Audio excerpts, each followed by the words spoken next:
By way of introduction, my name is Dan Slight. I am the Principal Cloud and Software Architect and Engineer at Idaho National Laboratory. I'm going to shill for a little bit. Idaho National Laboratory, I think if you're from Idaho, you kind of know what it is, or maybe you've interacted with it, or it's in the news, but Idaho National Laboratory is maybe more than you think it is. So we are the nation's leading center for nuclear energy research and development. I would argue, because I'm proud of INL, that we're probably the world's leading center for nuclear energy research. We sustain the current fleet of reactors. We do fuel life cycle research and development, including next generation fuels. We do advanced reactor technologies. Some things you might not know about is radioisotope production. Our isotope production is used in the medical field for treatments of diseases. We also we provide power to the space technologies, such as the rover that just landed on Mars. So a lot of cool research on the nuclear side. We also do national and homeland security research, like control system cybersecurity, wireless communication test bed. We do defense systems. We work on nuclear nonproliferation. We have energy and environmental science and technology, such as advanced transportation, electric vehicle research, clean energy integration, advanced manufacturing, trying to reduce the impact on the environment of manufacturing materials, and environmental sustainability. The lab is also in large user facilities. So we have, NSUF, our National Science User Facility. So a lot of our university partners do their research here through our user facilities. I've been at the lab for about 6 years now. I started as a contract developer.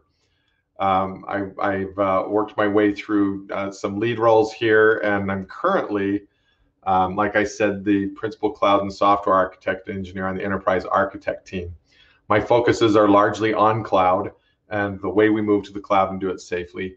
I also, our job is to kind of have a future vision of where we're going and to try to integrate different silos of work to make sure everybody's maybe more synergistic than they normally would be. We work for Ray and I have worked together pretty much since I got here. Ray was here just a little bit before I was. We worked on the same team until I moved to enterprise architecture.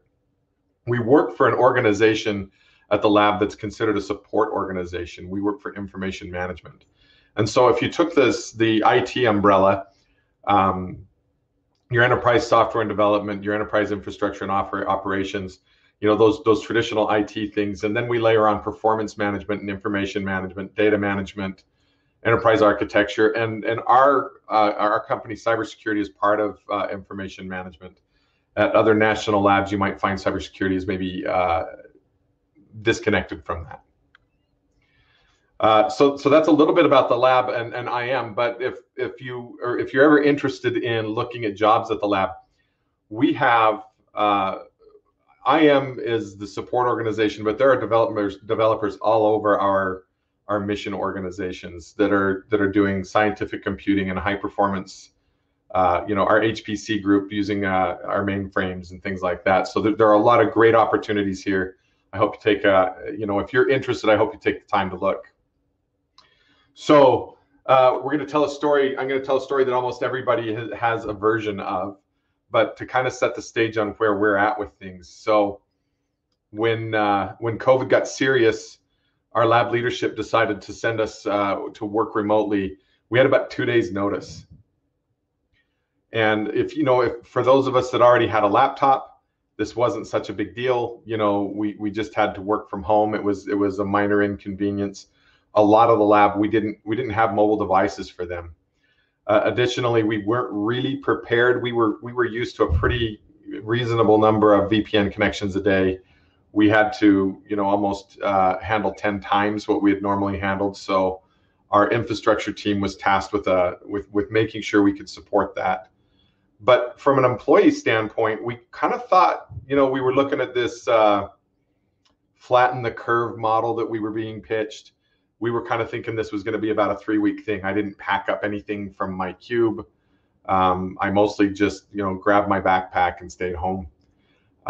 As time went on, and we kind of figured out that flatten the curve wasn't really what they were after, and the months started to tick down. I went and I grabbed a few more things from work when I had permission to do so, and I think a lot of people did.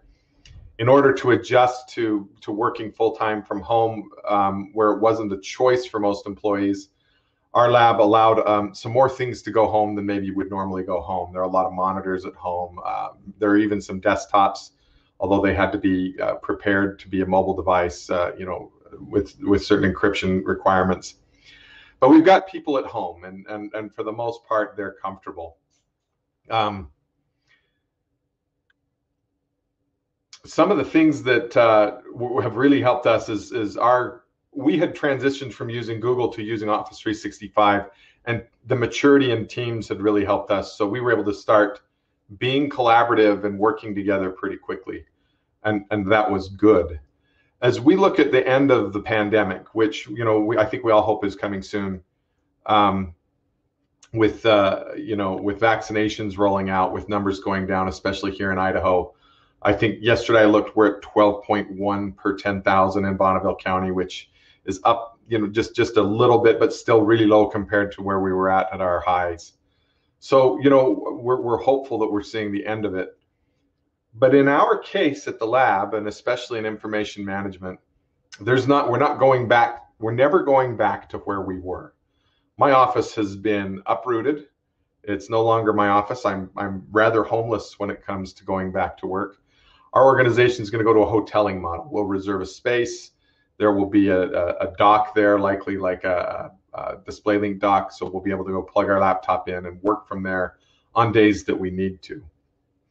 Another big transition that we're making is we've converted a lot of our conference rooms. We're in the process of converting our conference rooms to Teams rooms.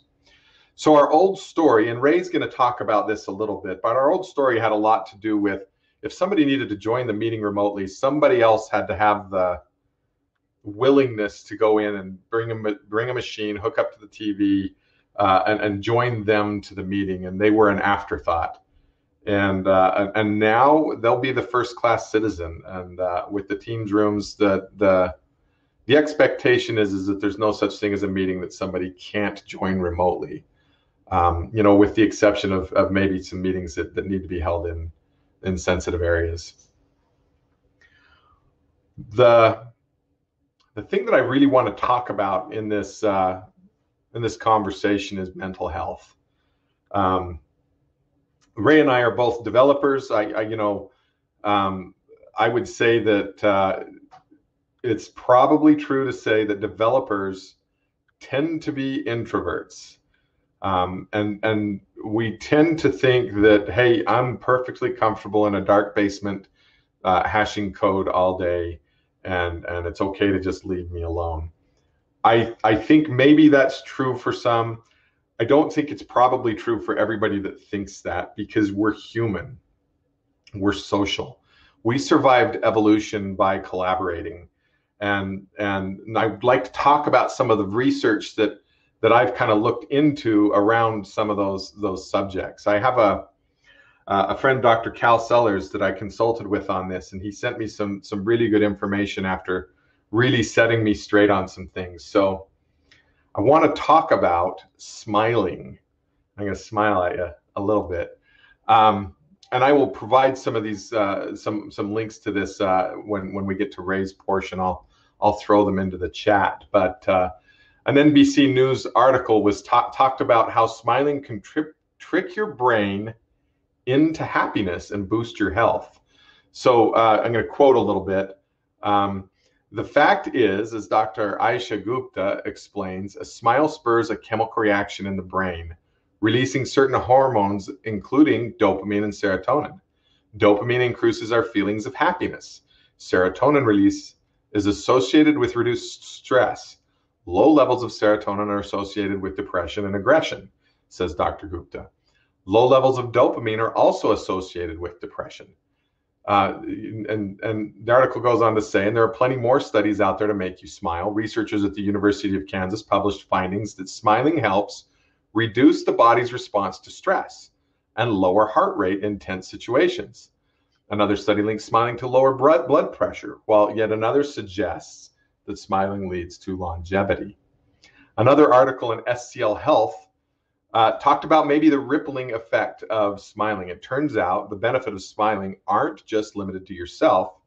It can also affect those around you. We've already talked about how our brains react when we smile, but we're also rewarded when we see someone else smile too. The reward center in our brain is activated and makes us feel a little better. One Swedish study suggests we can't help but react with a smile of our own when we see someone smiling. It's an all-out infectious loop of happiness. Now, I'm pretty good at not smiling back, and I think, but it may be not so true. I think one of the places we can really observe this is when we interact with children, especially babies and toddlers. Man, if a baby smiles at you and you don't smile back, you probably should seek help. Another benefit from this same article is that it can actually affect your job performance. A team of economists performed a study that found that human happiness has large and positive causal effects on productivity. Positive emotions appear to invigorate human beings, while negative emotions have the opposite effect. Another study linked decision-making, processing, and learning to the release of dopamine triggered by happiness. So smiling can also make you a more creative and efficient worker. Sorry about that. The other article, and I don't know if I'll link this or not because it's a bit of a pitch on getting dental work done, but Orthodontics Limited talked about how when you smile, you will make others happier. You will help others be healthier. Your smile can change their perception of you, and people will trust you better. And I didn't like the way they put that. I think trust you more would have been better there, but it's all research based. It's all true. It's all intuitive to us. We know that it's true. The other thing I want to talk about in just a little bit, and I'll link this article as well, is the effects of touch. Touch is important. We've decreased our touch over the past few decades as a result of increased interaction with and through technology. The principal researcher in the article talked about observing people at airports across the decades, and how you used to observe people at airports, they were hugging and they were taking naps on each other, and now everybody's just buried in their phone. And there's going to be impacts in that. The reason that I don't want to get too far into touch is that maybe we shouldn't be touching our coworkers so much. That it depends on your personal relationships and your codes of conduct and things like that. But I do want to point out, and I would like everybody to kind of take the time to recognize the values and the needs just for those personal interactions that involve touch. So when we moved from largely being a group of developers and other workers that were in rooms together, big rooms together, and I will say it was a cube farm, but it wasn't so bad of a cube farm, and a lot of camaraderie, a lot of people, good culture. When I think about my ability to walk through that room where we used to work, I think about a lot of natural things that occurred. First off, smiling. How are you? Right? That question. How are you? When I hop into a meeting and there are like 15 people in a Teams meeting, I don't seek Ray out and say, "Hey, Ray, how are you?" and have a conversation in front of everyone. We miss that. The other thing that I think we're missing a lot of is the "while you're here," right? Might say, "Hi, John, how are you? Hey, Dan, how are you? Hey, while you're here, I've been thinking about this, or I have this proposal, I have this idea, or I have this problem." And so that natural interaction that maybe allows us to share some knowledge that's important, but maybe we're a little bit shy, or maybe we're a little bit reluctant to actually click that connect button and start that meeting in Teams. And the other thing, the really big one that I miss probably the most, is the ability to read body language. We know intuitively, we know through research how much communication is nonverbal. And if I can't read your reactions to what's going on, I have a very difficult time really knowing if there are problems, if there are things I need to address as a leader, if there are things I need to address as your friend. One example that I'd like to share is we had a situation where a developer, really good developer who was tasked with maintaining some very important applications at the lab with some, really, most of the lab would interact with his systems or external vendors would interact. We didn't recognize where he was getting his stress, where people were interacting with him. So his leads and his immediate manager had an expectation that certain things were happening. What was really happening behind the scenes is guys like me from enterprise architecture or his customers or others were putting pressures on him that his leads weren't able to observe, and they weren't able to read his body language, and they weren't able to recognize how that stress was increasing. And thankfully we were able to catch it, right? We were able to get in touch with him and start to recognize what was going on. The question that we really have after that interaction, after kind of learning that, after getting that back under control, is where are we not seeing that? Where are we missing that? If you've got a team of 20 or 30 developers that used to be working together, that you're used to seeing and reading body language and interacting with and just observing, where are you still able to get that, and are you sure you're still able to get that? And I think that what we see is that your overachievers might still be overachieving, but maybe we're not recognizing what the cost might be. Another thing that I think we've missed is that I'm stuck on a problem thing. When I'm stuck on a problem, a lot of times, when I was developing on the floor with everyone else, I could lift my head up and poke it over the wall and talk to Barry on one side or my cube mate on the other side and say, hey, I'm doing this. The effect, I believe, has been studied and referred to as rubber ducking sometimes, where just talking through the problem will help you come up with the solution. I find I'm missing that a little bit as well. So just a few more things I want to talk about. One is fitness. Our lab has done a great job promoting our personal well-being, but it does largely fall on us to follow that counsel and to do those activities, to get up and walk. We've been able to deliver Office 365 on mobile devices, which for most people, that's not a big deal. For the lab, that is. And so the ability to take a meeting while I'm walking around the block has been a real big gain for us. Providing solutions that allow people to maintain good physical health is an important thing that we want to address. So when I had a conversation with some other colleagues about this presentation, and somebody pointed me to another article, and I'll also link this. This one's from a Microsoft study. Microsoft went through the same thing the rest of us did. One of the things they did is they asked a group of their employees, and I think they were specifically developers, to do a nightly diary. And so at the end of their shift, at the end of their day, they would fill out a form that was prepared for them. One of the questions that the researcher put in the form was, what are you grateful for today? And I thought that was really interesting, and it actually ended up being the valuable data coming out of the study. If the workers who were able to retrospect and talk about what they were grateful for the day tended to be, let me just read it. People who reported no gratitude were 22% less likely to report being satisfied that day.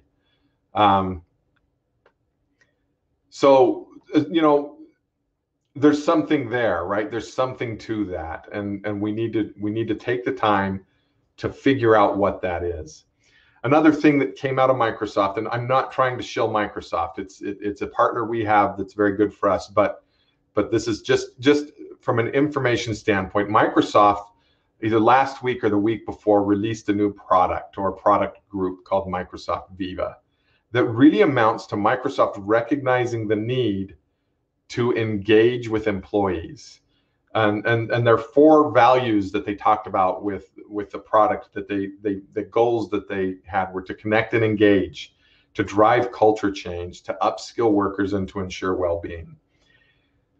I think we're recognizing these needs across the industry. And my pitch to you isn't that management needs to do something different. I believe for the most part, from the level of management and above, they're doing the best they can to enable. What I would like to encourage each of you to do and each of us to do is to think about our neighbor, think about the guy that we used to work with in the office, and what have we missed from that, and try to reach out, try to find ways to create those natural interactions, and turn on your camera in your meetings and smile at somebody. It matters and it counts. And I appreciate you being here today, and I hope you've learned something or you thought of something. I'm really grateful to have Ray here, and I'm going to turn the stage over to him. Thanks, Dan. It's a lot of good insights. My presentation is going to be a bit more personal. It's just going to be more about my perspective as someone who was first in person at INL, and then one of only a few remote workers, and now one of many remote workers. Just to give you a little sense of who I am, I'm a senior application developer at INL. Before working at INL, I was in healthcare IT for a couple years. And then I first started at INL as a contractor and then transitioned to a full-time employee. I think I've been there for about 6 years now. Actually, becoming a remote employee for INL was a bit of an interesting story for me. A couple years into working at INL, I actually ended up meeting my wife in Idaho, and she was in the process of working on her doctorate in psychology from a school in New York. As I got to know her, I started helping her with her schoolwork, and eventually we got to a place where we had to move to New York in order to continue through her program.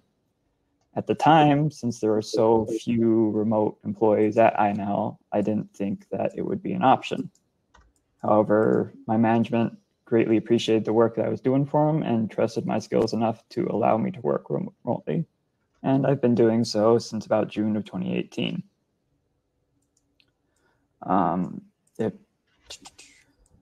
As someone who was working remotely before everyone shifted to remote work because of the pandemic, it was suggested that I could have a bit of a unique perspective on what changed and what improved and what didn't.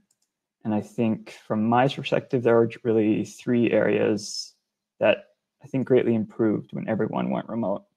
And that's namely communication, connection, and career growth opportunities. I think one of the biggest changes was the increased availability and familiarity with communication tools. Dan mentioned Microsoft Teams, and while we had that before the Great Shift, people in the IM team were pretty familiar with it. But if you got outside of IM and with people who were more or less familiar with technology and more familiar with just doing work, the familiarity and the availability to use it dropped off significantly. In my experience, that led to the vast majority of meetings being done over the phone, or if it was a larger group, through speakerphone. There were times when if I had to do a demo or presentation of something that I was working on, then I had to have one of my leads actually go to the meeting just to set up the technology. And this always felt bad to me because I knew I was wasting their time just having them sit there and wait while I did my presentation, in addition to the time it took them to walk back and forth from the meeting location. After shift, like Dan said, we were very quickly able to get everyone familiar with Teams. I think this immediately freed up a lot of my leads' time because they didn't have to attend the meetings anymore. If I had to do a demo, I could schedule it quickly with the customers. We could all talk through video or through chat, and everyone was familiar with how to participate in a screen share and see what was going on. I think this also led to more productive meetings because when we had to do them in an office, it usually involved a speakerphone, and the speakerphones from office to office were very different. So sometimes during a meeting, the speakerphone would pick up like half of what people said.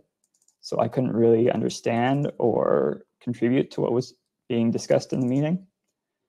And another benefit from having the remote meetings is that everyone present has immediate access to their computer and their notes and their emails. I think this really sped up discussions and effectiveness of meetings, because if a question came up, we didn't have to break up, go back to our office and do the research and then try and correspond through email. As soon as the question comes up, we can look through our messages, look through our emails, do a quick Outlook search, and just bam, that's what we said before. That was our answer. Let's go forward.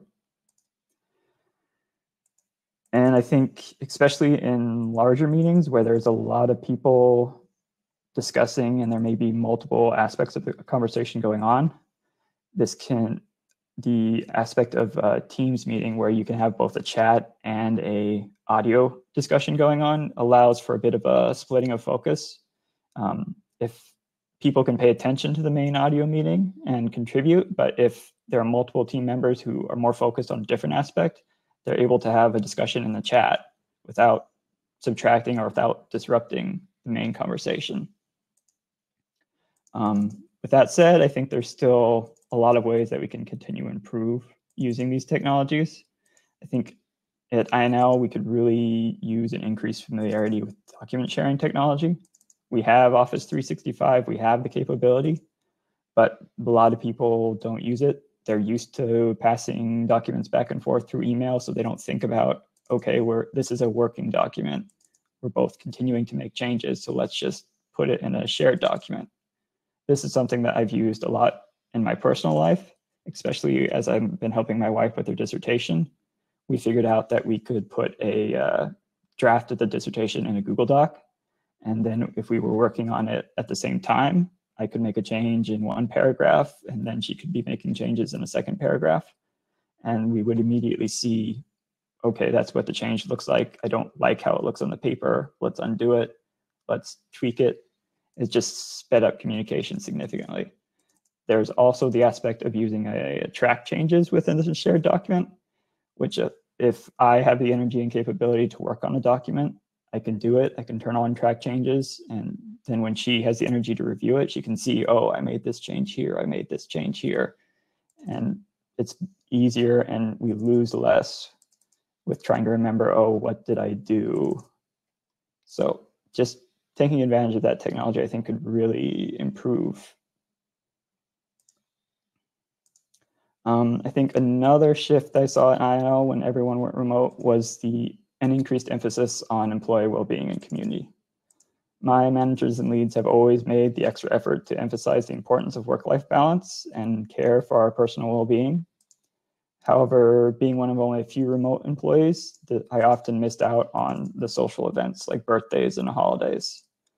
I also had a reduced capability to contribute to the larger organization meetings, often having to listen through a speakerphone or a video chat with no opportunity to raise my hand and ask a question. That's if the video was working at the time of the meeting. But now with everyone remote, not only am I able to participate in these events, they feel more meaningful and more close, more connecty. I'm not looking at someone standing on a stage giving a presentation. I'm talking to someone right in front of me. I can see, sometimes I can see their kitchen. I can see their home office where they're working from. I can see that they're people just like I am. And these meetings have also been happening more frequently, which I think gives me more connection to the larger team and what's going on, what's happening, where can I contribute more efforts, and what can I do to make sure our larger goals are getting done. Another good aspect that I think came through from having these meetings be entirely remote through Teams was we're able to ask a question as soon as it occurs to us without disrupting the presentation. For example, a big thing we were discussing when we first went remote was, what do we do with the stuff in our office? Will we be able to go back to get it? Should we go back to get it? During presentations at a meeting room, the management would talk and then they would do presentations and then we'd have questions afterwards. And I think between the presentations, people would have questions, but they'd lose those questions or forget about them because something else came up. With the chat, as soon as I have a question, I can type it and it's there for memory. And they can go back and review the questions afterwards to see, oh, they had a question, that's a really good question, and then go back and answer it. Another thing is, I think when asking questions, a lot of times I know I feel shy about asking a question, but I don't know how it will be perceived. But with teams, if I'm shy about a question, I can ask it anonymously and still have the question out there, have it answered, but not worry about, oh, am I being too challenging? Is it going to be perceived negatively? And not worry about having to be shy. I think this encourages more people to engage in the meeting and more people to feel comfortable asking questions. Just the fact that we were having these meetings and having this discussion and having more interaction, I think really led to an improvement in my morale. It was something that I didn't realize I was missing, having gone from in-person to remote, is that connection, that time we spend together, even though I might not participate, I might not say anything in the meeting, being there and having that discussion happen together, it really improved the morale and made me feel more connected, more like part of a family, part of a team at INL. And finally, I think one of the things that's improved since everyone were remote has been an improved opportunity for visibility and growth as a remote employee. My management continually expressed joy for having at the work I did for them when I was remote. However, it was also made clear that they didn't think there would be leadership opportunities. They didn't see how it was possible. But I think now that my leads in management have experience with remote work, they can see how it can actually really improve communication and productivity. They also know how it's possible to mentor and collaborate remotely, how tools like Visual Studio Live Share, where we can have a code base open to both people at the same time, can make mentoring an intern, helping them troubleshoot a problem significantly easier than standing over someone's shoulder and looking at a computer together. Yeah, we lose that personal connection and touch, but if we have the team's video chat open and we're talking about it and we're looking at the code base together, it does make work get done faster and more efficiently. And I think this is one of the things that I've really appreciated my leads for as well, and I haven't recognized it much until just now, but they've made a big effort to, yeah, we're getting work done, we're working on something, but after we're doing that, just checking in, saying, how are you doing? What are you doing this weekend? Do you have any plans? And that's just as easy to do through a video chat or just through a text chat as it is to do in person. And sorry, I lost my place. I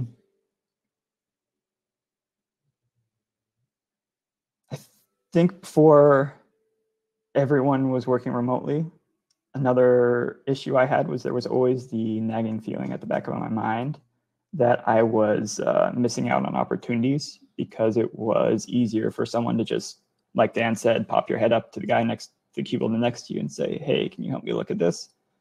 And that's both an opportunity to learn from what they're doing and an opportunity to build a bit of a reputation of, oh, I know how to solve problems. I know how to help. When I was remote, I was a little bit more difficult to access that way because people weren't used to, hey, I can send a chat, hey, I can send a video and get Ray to help me look at this code. But now that everyone's remote, everyone is also the same distance from each other. Everyone is just a click away. And opportunities can now match the skills that people have. Just the other day, a coworker who was having trouble with an issue getting a site into testing sent me a chat, and we troubleshooted together. Previously, he was in another building at the site. So he probably would have asked someone in his same building, and it would have taken longer and wouldn't have had the opportunity to see the connections that I have, because even when we started working together, neither of us knew the solution, but I did know someone who would know the solution, and I was able to bring them into the chat and start getting a group chat going so we could all discuss it together. And all of this with the remote tools, all of this happens without disrupting someone in their office, without requiring their 100% focus. So in this instance, I got my coworkers talking to each other, and I was able to monitor the conversation and participate when I needed to. But since I wasn't directly involved, I was also able to split my focus and work on the project I was working on before he asked me the question, and just get more done that way.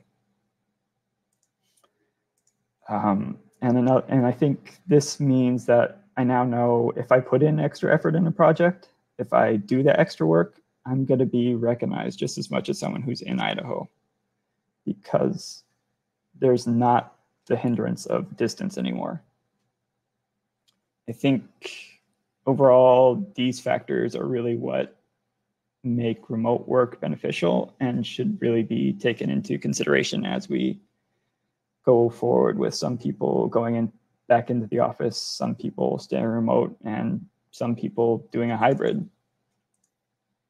And that's my presentation. If anyone has any questions, I think we have a chat here. So Ray, I want to, if you're all right, I want to follow up with a few things you mentioned. One of the fun things that I found was the people who are a little younger than I am. A kid will climb up on their lap in the middle of a meeting. And it's unexpected, but it brings joy, right? I mean, watching that, seeing it actually has a real positive impact, I think, on our mental health. And then you talked about, I know what you were missing, right? Because we had a room where we would meet for our stand-ups, and you'd kind of start to file into that room 3 or 4 minutes before we'd start. Mike would come in, it'd take him a couple minutes to get docked and get Ray up on the screen. So Ray would finally join the room. He had this massive disadvantage that his head was about this big compared to everybody else's, because it was a big 60-inch display and he was the only one on there. He couldn't see anybody who was sitting close to the wall that he was on. If people weren't speaking up, I don't think he could hear some of the people from the back half of the room when they were going. And then we would end the conversation, but I can guarantee that there were people in that room for 5 or 10 minutes after we let Ray go. And maybe not everybody, but there were things going on that Ray was missing. And so I don't think I did a very good job recognizing the gap that we had created when Ray went to work remote. And so there's some real positive things for Ray there. And I wrote here on my notes that we really leveled the playing field. Do you feel like that's an accurate statement? Yeah, definitely. Like I said, everyone's the same distance away now. There's no, the guy's just across my cube, so I'm going to work with him a lot, and then I'm going to get closer. Yeah, and what's weird is if I'm chatting with you, Ray, in my brain, you're still sitting in that cubicle in Willow Creek, right? In my brain, that's what I would see until this started, right? And now I'm seeing you, more in context. Same with like Paul, right? If I'm chatting with Paul, I'm thinking of him sitting in that office.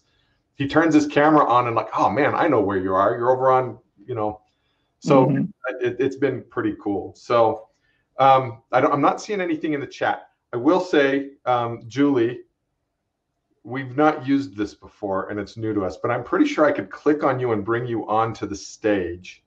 But I think it's been that way since we started. Do you have a question? If you just indicate in the chat if you'd like to jump up on stage. I'm thinking it'd be great if you would.